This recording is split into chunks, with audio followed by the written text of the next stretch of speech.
السلام عليكم، ازيكم حبايبي عاملين ايه؟ يا رب تكونوا بخير. اللهم صل وسلم وبارك على سيدنا محمد وعلى اله وصحبه وسلم. الفيديو النهارده فيديو حلو حلو على قلبي انا شخصيا. بصراحة حبيته وان شاء الله هيعجبكم باذن الله انتوا كمان. قال رسول الله صلى الله عليه وسلم: احب الاعمال الى الله سرور تدخله على قلب مسلم، تكشف عنه كربة أو تطرد عنه جوعًا أو تقضي عنه دينًا. دي من أحب الأعمال إلى الله، وهي فعلًا دخول السرور على قلب مسلم. على فكرة مش لازم المسلم ده يكون محتاج، ولكن إطعام الطعام من أحب الأعمال فعلًا. ويا ريت بقى كمان لو اللي هياكل ده هيكون صايم، بس إحنا لسه ما جيناش في رمضان. دي من الحاجات الحلوة أوي اللي كان نفسي أعملها من زمان، وربنا الحمد لله قدّرني إن أنا أعملها. أنا باشهد ربنا إن أنا باعمل الفيديو ده علشان أفيدكم بالمعلومات اللي أنا هاقولها لكم النهارده في الفيديو، مش عشان أصوّر وأقول إن أنا عاملة حاجة زي كده. أول حاجة يعني نمشي كده تبع الفيديو الأول عشان ما نخطيش خطوة. الفراخ دي أنا جبتها وغسلتها زي ما أنتم شايفين كده كويس أوي، بالدقيق والملح والليمون زي ما أنتم شايفين، والفراخ بقت زي الفل. المحلول ده كان فيه دقيق، يعني البتاع الأبيض اللي على وش المَيّة ده دقيق. لسه هاشطف بقى الفراخ. والفراخ أنا شخصيًا ما باحبش آكلها فريش كده تيجي من عند الفرارجي أول يوم وأقوم عاملاها، لأ لازم أبيتها في الفريزر. فأنا بعد ما غسلتها وصفيتها كويس أوي حطيتها في أكياس ودخلتها الفريزر. زي ما أنا باكل لازم أطلّع برضه الأكل اللي أنا هاكله ده يبقى أنا برضه إيه باكله. أنا هاعمل النهارده الوجبة بتاعتي عبارة عن فراخ ورز بسمتي وبطاطس تحت الفراخ وشوية مخلل، مش هاكتر أوي يعني. عايزة أقول لكم على حاجة. أنا الحمد لله كنت باعدّي يعني بأزمة صحية كده، وقُلت إن شاء الله لو ربنا أكرمني وسمعت خبر كويس يعني هاطلّع حاجة لله. وفي نفس الوقت وأنا يعني باقول الكلام ده قُلت لأ، أنا مش هاتشرّط على ربنا. أو أنا سمعت قبل كده يعني إن أنتِ تطلّعي حاجة، أو يعني اللي أنتِ عايزة تطلّعيه تطلّعيه قبل ما تتمنّي الحاجة اللي أنتِ يعني أنتِ عايزة تسمعي خبر كويس من ربنا، فتطلّعي الحاجة دي لله وتقولي يا رب إن شاء الله يعني تسمّعني خبر كويس. أو يا رب مثلًا أنجح، لأ تطلّعي حاجة لله وتقولي يا رب نجّحني وهكذا. ف كان نِفْسي أوي أعمل إطعام من زمان، من زمان، من زمان كان نِفْسي أوي أعمله. وبصراحة كنت باطلّع فلوس مثلًا لناس يعملوا هم الإطعام ويوزّعوه، ولكن أنا كان نِفْسي أنا اللي أعمله بإيديّا. المهم يعني عملت حاجة قبل يعني في الوقت اللي أنا فيه ده، وقُلت هاعملها علشان يبقى أنا كده طلّعت حاجة قبل ما أسمع الخبر الكويس أو ربنا يكرمني يعني.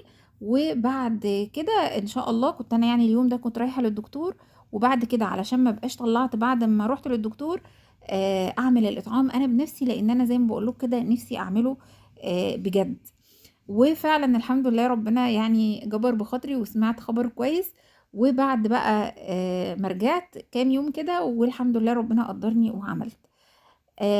ممكن بقى اللي هيشوف الفيديو ده هيستفيد من اللي أنا هاقوله ده، مش شرط للإطعام، وممكن يعملوا الفرح مثلًا لو هيعمل فرح أو عزومة مثلًا في رمضان. يعني أي حاجة يقدر يعمل فيها وجبات ويقسّمها كده. الفيديو ده هيعجبه جدًا، تمام؟ أول حاجة زي ما قُلت لكم كده، أنا غسلت الفراخ وحطيتها في الفريزر من قبل علشان أطلّعها تبقى يعني مش فريش، تمام. وبعدين ضربت البصل وحطيت عليه طماطم وفلفل، وحطيت عليه توابل ملح وفلفل وبهارات، تمام. وحطيت عليه البطاطس دول أولًا الأكل اللي أنا هاعمله ده تقريبًا كده أكل حوالي 25 فرد، من ضمنهم إحنا يعني اللي موجودين في البيت. طبعًا ما كنتش هاعمل أكل لينا وأكل لبرّه خلاص. فعملت تقريبًا حوالي 2.5 كيلو بطاطس، يعني أنا ما كنتش عايزة أكتّر البطاطس أوي، كنت عايزة وأكتّر الخضار اللي هيتحط مع البطاطس. هنا تتبيلة الفراخ المشوية، حطيت بصل وطماطم وفلفل، وحطيت ليمون زي ما أنتم شايفينه كده سليم زي ما هو، ليمونة تقريبًا، وبقية ليمونتين كده عصرتهم في قلب الكبة. ليه حطيتهم؟ هُم مش هيتطحنوا، يعني الكبة مش هتطحنهم، بس جرش الليمون ده هيدّي نتيجة كويسة. حطيت كمان هنا دبس رمان، دبس الرمان بيدّي نتيجة هايلة للفراخ، وبيدّيها يعني نكهة مززة كده وحلوة زي الليمون. حطيت طبعًا ملح، وحطيت 7 بهارات، وحطيت بابريكا، وحطيت توابل دي فراخ فرن، يعني هي التوابل للفراخ اللي بتتحط في الفرن، تمام. لما تيجي تعملي وجبات زي كده، انت بتعملي في بيتك فرخه، بتعرفي انت بتعملي التوابل ليها قد ايه. يعني انا بحط مثلا نص معلقه من كل حاجه، انا هشوف انا عامله كام فرخه واضرب النص ده في كل فرخه واشوف عشان احط التوابل هي. طبعا زي ما متفقين الفراخ يعني انا الصبح قمت الفجر وطلعتها من الفريزر عشان تفك، وحطيتها شطفتها طبعا، ما عملتهاش بالتلج بتاعها، وحطيتها في مصفى زي كده عشان تتصفى كويس جدا وميبقاش فيها ميه زي ما انا قلت لكم قبل كده. وهتبل بقى الفراخ واسيبها، وانا زي ما انتوا شفتوني كده عملت البطاطس برضو وسبتها في التتبيله بتاعتها علشان البطاطس تشرب والنتيجه تبقى حلوه، البطاطس متبله والفراخ كمان متبله. تمام. طيب زي ما باقول لكم كده، لو هتيجي مثلًا أو أنتِ عندِك عزومة أو عندِك فرح أو أيًا كان، ممكن تتبّلي الفراخ من قبل بيوم، طبعًا التتبيلة مش هيجرى لها حاجة، وتحطيها في أطباق مثلًا وتدخّليها التلاجة. أو لو إحنا في الشتا، التتبيلة بتاعة الفراخ لو قعدت فيها على فكرة، لو عملتيها من بالليل للصبح مش هيجرى لها أي حاجة، لو كنا في الشتا اللي هو الشتا يعني، لكن الصيف لأ طبعًا مش هينفع. طبعًا البطاطس ما ينفعش إن أنا أحطها واسيبها من قبل بيوم، فتتعمل في نفس اليوم عادي ما فيش أي مشكلة. وقُلت هاعمل رز بسمتي، وعايزة أقول لكم إن من أجمل الأيام، شوفوا أنا عاملة أكل لكام فرد، وحسيت إن أنا باعمل أكل لبيتي بس، وما خدش طبعًا وقت، لإن الصواني بعد ما رصيتيها كده بتدخليها الفرن وخلاص أنتِ كده ما حملتيش هَم، يا دوبك بس بتعملي الرز. تمام. أنا عندي هنا صينيتين 30 في 40، صينية جدارها عالي كنت باعمل فيها الكيك قبل كده، وصينية زي ما أنتم شايفين كده جدارها متوسط. حطيت اللي جدارها عالي فيها الصدور، عشان أنتم عارفين إن الصدور ما شاء الله بتبقى كبيرة، فبتبقى عالية، وحطيت الوراك في الصينية اللي هي جدارها متوسط يعني. وبليت ورقة زبدة وهاقفلها كده زي ما أنتم شايفين، وهاعملها بورق فويل وهادخلها الفرن على درجة حرارة 200 تقريبًا ساعة، ساعة وربع، على حسب الكمية اللي انتوا عاملينها. خلاص. هعمل هنا الرز البسمتي، حطيت هنا معلقتين كبار كده سمنة بلدي وزودتهم بشوية زيت، وهنزل بالرز البسمتي بتاعي وهشوح فيه. عملت قد ايه حنان رز بسمتي؟ عملت 2 كيلو رز بسمتي. الرز البسمتي اكل، او ال2 كيلو دول ياكلوا اكتر من 25 فرد لان هو اتبقى معايا. عملتها بأسهل طريقة أنا متعودة عليها، أنا عملت الرز ده معاكم قبل كده بس كنت باحط عليه كركم وكاري، ويا إما لو هاعمله مع فراخ يبقى بهارات فراخ، ولو هاعمله مع لحمة يبقى بهارات لحمة. أنا هنا المرة دي عملت كيسين من خلطة الرز البرياني.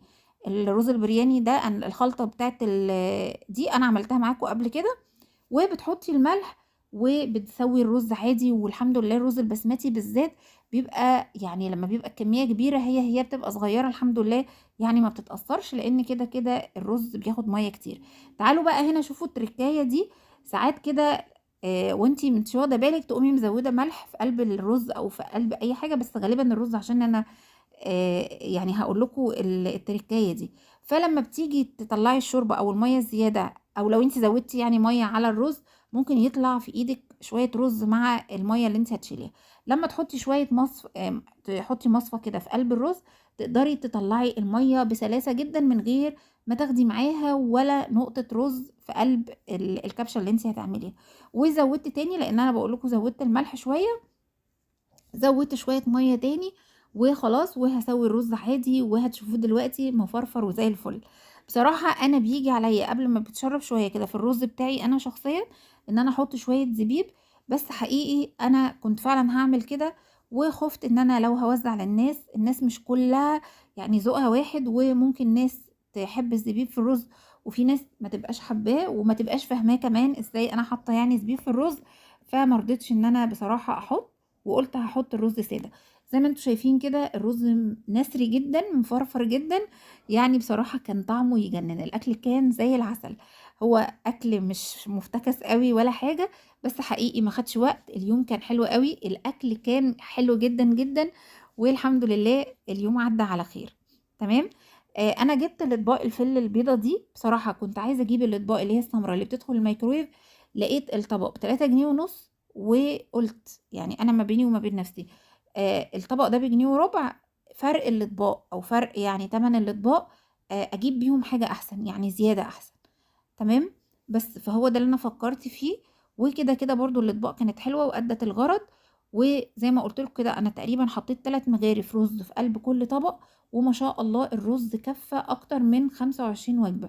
تمام، احنا بقول لكم احنا كمان كنا هنا في البيت، يعني كمان اعتقد ان احنا كنا رز، يعني كمية رز كمان ممكن تكون اكتر من الثلاث مغارف دي، انتوا فاهمين. فزي ما انتوا شايفين كده حطيت بقى على كل شوية رز اللي انا حطيتهم الفراخ بتاعتي. شايفين ما شاء الله كمان الفراخ كان حجمها حلو، وما كنتش جايبة فراخ صغيرة، يعني ما شاء الله كانت حلوة وكانت مستوية وكان طعمها زي العسل. وطلعت بقى من الخضار، حطيت البطاطس بالخضار اللي هو البصل والطماطم والفلفل والكلام ده، وشوية مخلل في العين التانية. عايزة اقول لكم انه لما تيجوا تعملوا بقى حاجة زي كده في الاطباق الفل، صفّوا الشوربة ما يبقاش فيها صوص كتير، عشان طبعًا أنتم هتنقّلوها أو كده ما تُقعش وتبهدل الدنيا. كمان الوراك أهي طلعت وكانت زي الفل ومتحمّرة، وكان شكلها تحفة ويجنن. عايزة أقول لكم إن الموضوع ده كلّه على بعضه ما خدش تقريبًا منّي، يعني من أول ما وقفت لغاية أمّا خلّصت 3 ساعات. 3 ساعات ده بالحاجة اللي في الفرن، يعني بالوقت اللي هو في الفرن، على بال أمّا شطفت الفراخ وتبّلتها وعملت البصل وقطّعت البطاطس وقشّرت كلّه، والحمد لله كان المطبخ زي الفل، ما كانش في طبعًا كركبة مواعين ولا أي حاجة. فحقيقي اليوم كان حلو أوي. يعني حابة إن أنتم اللي يقدر على حاجة يعملها، حتى لو هتطلّعي مثلًا وجبة واحدة، يعني أنتِ مثلًا بتعملي أكل وهتطلّعي وجبة واحدة من ضمن الوجبات بتاعتِك. يعني أنا اتبقى عندي شوية أطباق كده، ممكن أي وقت أنا عاملة فيه أكل ومثلًا إن الأكل ده هيبقى عندي بزيادة، أقوم مطلّعة منه وجبة ومنزّلاها لأي حد. أي حد جنبِك في السوق، أي جنب حدِّك في الشارع أنتِ عارفاه إن هو من الناس اللي هُم بيشتغلوا في السوبر ماركت اللي جنبِك، ناس بتبقى شغالة وما بتبقاش طول النهار قاعدة مش في بيوتها، وبتتمنى إن هي تاكل أكلة كده سخنة والشتا داخل علينا. فصدقوني إدخال السرور ممكن بيكون بالوجبة دي، يكون بقى له كتير مثلًا الشاب أو الست أو أي حد هياخد الوجبة، حتى هو لو معاه. يعني أنا باقول لكم الإطعام ممكن كمان ما يكونش للناس اللي محتاجة أوي، ممكن أي حد تبقي أنتِ عارفة بيشتغل ومعاه فلوس وكل حاجة، ولكن مستني إن هو ياكل أكلة دافية زي دي، حاجة تدخّل السرور بأي شكل من الأشكال. صدقيني هتاخدي عليها ثواب. الفكرة بتاعة الفيديو دي تنفع زي ما قُلت لكم كده لعزومات، تنفع لأفراح، تنفع لأي حاجة. إن شاء الله تكونوا استفدتوا وعرفتوا الكميات اللي أنا عملتها وقضّت كام فرد. يا رب الفيديو يكون عجبكم زي ما هو عجبني كده النهارده. أشوفكم على خير، ما تنسوش اللايك، والسلام عليكم ورحمة الله وبركاته.